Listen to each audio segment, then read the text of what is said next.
For the past week, the words of Philip Hammond's budget speech have been pored over and pondered. But there was very quick backlash too. But I recognise that school budgets often do not stretch to that extra bit of kit that would make such a difference. So today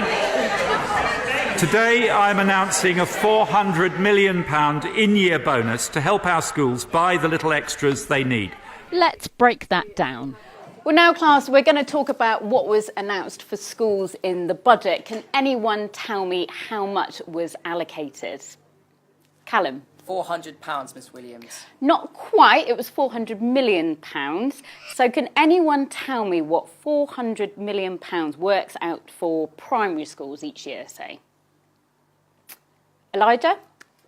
£10,000, Miss Williams. Yep, that's right, around £10,000. And can anyone tell me what that works out for secondary schools each year, perhaps? Amelia? £50,000, Miss Williams. Yes, that's right, around £50,000. The industry publication Tess said the Chancellor's choice of words was extraordinarily tone deaf. The National Association of Head Teachers says this is a budget that will infuriate school leaders. And the Association of School and College Leaders says a £400 million bonus hardly scratches the surface of what is needed. The money is a one-off extra. So what's the reaction in the South East? I think it's quite insulting, actually, if I'm honest.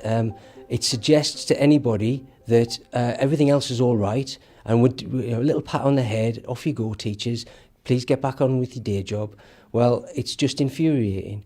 So what are you going to do with your extra money? To start with, I'm not sure I'm going to get £50,000. We're a relatively small secondary school, so I wouldn't anticipate we'd get the full amount. But it is ring-fenced. It's ring-fenced for capital works. It's ring-fenced for IT infrastructure projects. That's not what I need. What I need is the money to be able to pay for the 5.5 staff that I've had to lose over the last 3 years, the teachers, 6 teaching assistants, a police community support officer that's gone, and the fact that the Year 11 curriculum is 4 subjects down compared to what it was last year. That's what I need the money for. I don't need money to be ring-fenced for a capital project, which I don't need. In the past few months, the argument surrounding schools' funding has been simmering, with head teachers marching on Parliament asking for more money, and parents who are angry they've received letters from schools asking for donations. Education consultant Peter Reid says the budget hasn't addressed the issues raised by parents and teachers. Primary schools. I talked to quite a few primary school parents up and down the county. There are concerns that teachers are leaving. There is a turnover. Supply teachers are being used because they're cheap. So that's at the bottom end. Then you go to the very other end, and of course Kent has grammar schools. And the Institute of Fiscal Studies, which is an independent body, calculates that over the same period, grammar school, sixth forms have lost 25% of their funding. Now, how can you deal with that? Well, the answer is you cut out all the extras. You cut out the minority subjects like music, drama, technology. Good heavens above, schools are cutting out technology because it's expensive. But children only have one chance of a decent education. And frankly, at the moment, we're in danger of screwing it up.